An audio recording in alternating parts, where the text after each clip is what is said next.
ሰላም ጤና ይስጥልን። የተወደዳችሁ የአዲስ ቲዩብ ቻናላችን ቤተሰቦች እነሆ በያላችሁበት የዓለም ጥግ ሁሉ የከበረ ሰላምታችን ይድረሳችሁ ብለናል። እነሆ ዋና ዋናዎቹን በማስቀደም የዕለቱን ዜናዎች እነግራቸዋለን። በቅድሚያ ወደ እናንተ የምናደርሰው ከሰሞኑ በተለያዩ ማህበራዊ ሚዲያዎች ላይ የተለቀቀውና በአንዲት ወጣት ሴት ልጅ ላይ ጥቃት ሲደርስ የሚያሳየው ቪዲዮ ከተለቀቀ በኋላ ቁጣን ቀስቅሷል። ይህንኑ ተከትሎም የአዲስ አበባ ፖሊስ አጥፊዎቹን በቁጥጥር ስር ስለማዋሉ ይፋ አድርጓል። ይህንኑ ጉዳይ በዝርዝር እናደርሳቸዋለን። የኢትዮጵያ ምክክር ኮሚሽን አዲስ መግለጫ በዛሬው ዕለት ይፋ አድርጓል። የኢትዮጵያ ምክክር ኮሚሽን በዚሁ መግለጫው ላይ በመጪው ሮብ የማጠቃለያ ሰነዱን እንፈርማለን፣ ይፋ እናደርጋለንም ብሏል። እስካሁን ባለው ሂደት በርካታ ነጥቦች ላይ መጠናቀቃቸውን የገለጸው የምክክር ኮሚሽኑ ነገር ግን በሂደር የሚቀሩ ጉዳዮች ይኖራልን ብሏል። በዝርዝር የምንመለከተው ሌላኛው የዚህ ሰዓት መረጃችን ነው። ክቡራትና ክቡራን፣ በመጨረሻም በኢትዮጵያ ድንበር አቅራቢያ በተለይም በኩርሙክና በአካባቢው የሱዳን ብሔራዊ ጦር በአርኤስኤፍ ኃይሎች ላይ የቦምብ ጥቃት መሰንዘሩ ተሰምቷል። አሁንም በኩርሙክና በአካባቢው የተደረገ ያለው ጦርነት ተጠናክሮ ስለመቀጠሉ የሱዳን የመገናኛ ብዙሃን አዘግበዋል። በዝርዝር እንነግራቸዋለን። ክቡራትና ክቡራን፣ ቀደም ሲል ያስተዋወቅናቸውንና ሌሎች መረጃዎችን አካተን እስከ ፍጻሜው አብራችሁን ስትቆዩ እነግራቸዋለን። ቻናላችንን ላይክ፣ ሼር፣ ኮመንት እንዲሁም የደውል ምልክቱን በመጫን ሰብስክራይብ እያደረጋችሁ አዳዲስና ታማኒ መረጃዎችን በየዕለቱ እንድታገኙ ጋብዛችኋለሁ። እነሆ ወደ ቀዳሚው መረጃችን አልፈናል።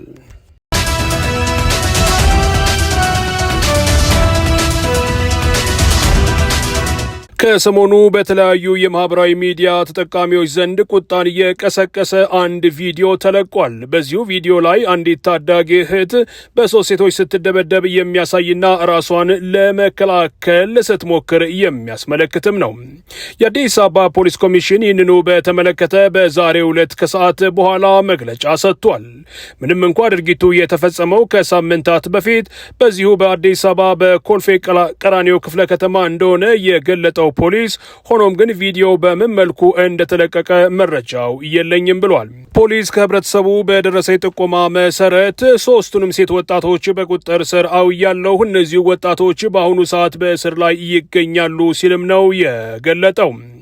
በማናቸውም መልኩ ማናቸውም ጥፋት ቢኖር ጉዳዩን ወደ ህግ ማመልከት እንጂ በራስ አማካኝነት ጥቃት መፈጸም ተገቢ አይደለም ያለው የአዲስ አበባ ፖሊስ ኮሚሽን በዚህችው ታዳጊ ወጣት ላይ የተፈጸመው ጥቃትም ከሐሜት ጋር የተያዘ ስለመሆኑ አረጋግጫለሁ ብሏል። በርካታ ኢትዮጵያውያን ማህበራዊ ሚዲያ ተጠቃሚዎችም ቪዲዮ ከወጣ በኋላ እንዴት እንዲህ ያለ ነውር ይፈጸማል በሚል ቁጣቸውን አሰምተዋል። ሌሎች የማህበራዊ ሚዲያ ተጠቃሚዎች በበኩላቸው ይህችኑ እህት የምንረዳበት መንገድ እንዲመቻች እንፈልጋለን ያሉ ሲሆን በርካቶችም ወጣቷንና እንዲሁም ቤተሰቦቿን ለማገዝ ፈቃደኞች ስለመሆናቸው እየተናገሩ ይገኛሉ። የአዲስ አበባ ከተማ ፖሊስ ከሰዓት በኋላ በቁጥጥር ስር የዋሉትን ወጣቶች ፎቶግራፍ ይፋ ያደረገ ሲሆን እነዚሁ ወጣቶች ለፈጸሙት ነውርና እንዲሁም ወንጀል የእጃቸውን ወይም የሚገባቸውን ፍትህ ያገኛሉ ሲልም ገልጧል። የማህበራዊ ሚዲያን አጠቃቀም በተመለከተ ግን ቤተሰቦች በቻሉት መጠን እንዴት ልጆቻቸው ማህበራዊ ሚዲያ መጠቀም እንደሚገባቸው ማስተማር ይኖርባቸዋል ሲልም ማሳሰቢያ ሰጥቷል። የተወዳጆች ቻናላችን ቤተሰቦች አሁን መረጃዎቻችን ወደ እናንተ መድረሳቸውን ይቀጥላሉ። በአዲስ አበባ በ4000 ሰዎች የተጀመረው የኢትዮጵያ የምክክር ኮሚሽን በመጪው ሮብ ፍጻሜውን እንደሚያቀይ ተገልጿል።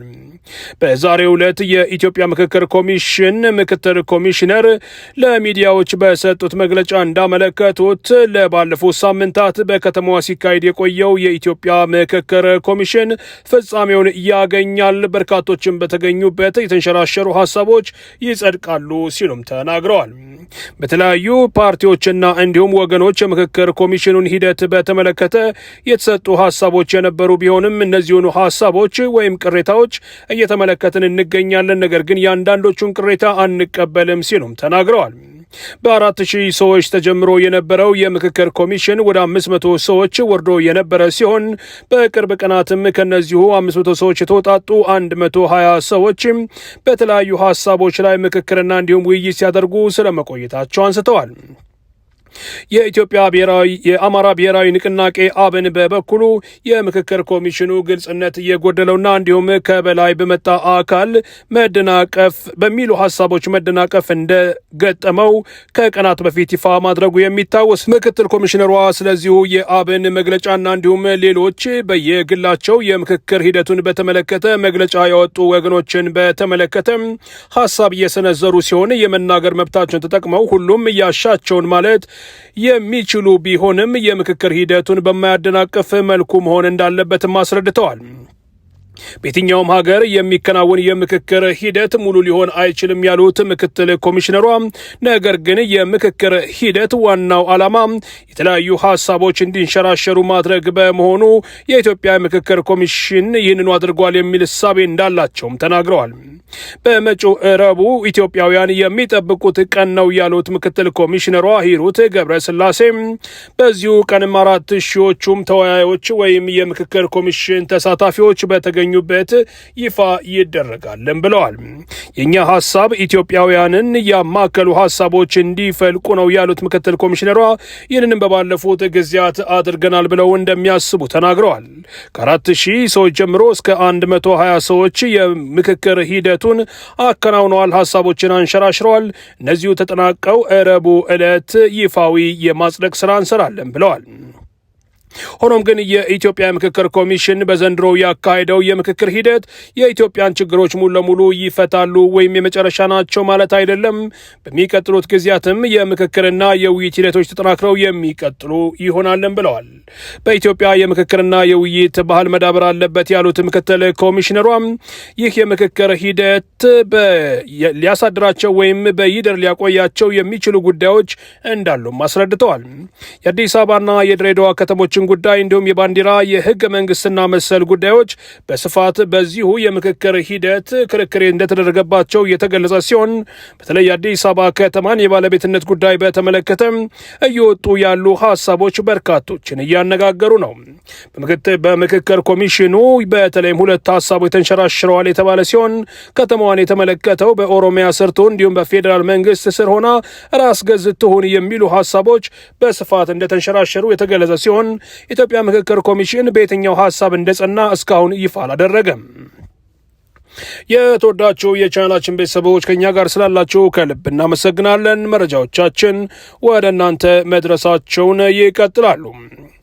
የሱዳን ብሔራዊ ጦርና እንዲሁም የሱዳን ፈጣን ድጋፍ ሰጪ ኃይሎች በኩርሙክ ከተማ ከባድ ውጊያ እያደረጉ መሆኑ ተሰምቷል። ምንም እንኳ የሱዳን ፈጣን ድጋፍ ሰጪ ኃይሎች ወይም ጀነራል ሐምዳን ዳጋሎ ወታደሮች የኩርሙክ ከተማን ከሳምንታት በፊት ተቋጥሮት ከነበረው የብሔራዊ ጦር አስለቀናል ቢሉም የሱዳን ብሔራዊ ጦር በበኩሉ የመልሶ ማጥቃት እያደረገና የኩርሙክና አካባቢውን ለመቆጣጠር አሁንም ጥረት እያደረገ ስለመሆኑ በቃል አቀባዩ በኩል ገልጿል። በዛሬው ዕለት ከአካባቢ የወጡ መረጃዎች እንደጠቆሙት የሱዳን ብሔራዊ ጦር ተደጋጋሚ የአየር ጥቃቶችን በአርኤስኤፍ ኃይሎች ላይ እያደረሰ እንደሆነ የተገለጸ ሲሆን በዚህም የጀነራል ሐምዳን ዳጋሎ ኃይሎች ከፍተኛ ጉዳትን አስተናግደዋል ሲሉ የሱዳን ሚዲያዎች ዘግበዋል።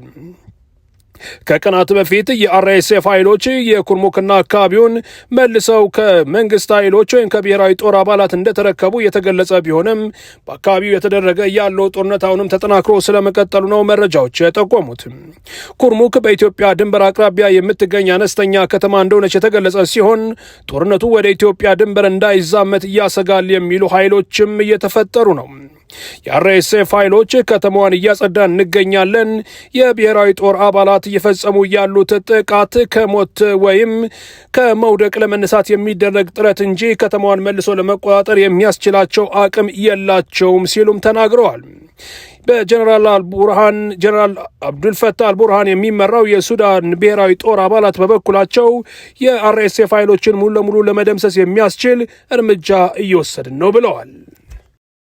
ዓመታትን እያስቆጠረው በአርኤስኤፍ እና በኤስኤፍ ወይም በሱዳን ብሔራዊ ጦር አባላት መካከል የሚደረገው ጦርነት አሁንም ሲቀጥል በሺዎች የሚቆጠሩ ሱዳናውያን በዚሁ ጦርነት ምክንያት ከፍተኛ መከራና ስቃይ እያዩ ስለመሆናቸውም በዓለም አቀፍ የሚዲያ ተቋማት ጭምር እየተዘገበ ይገኛል።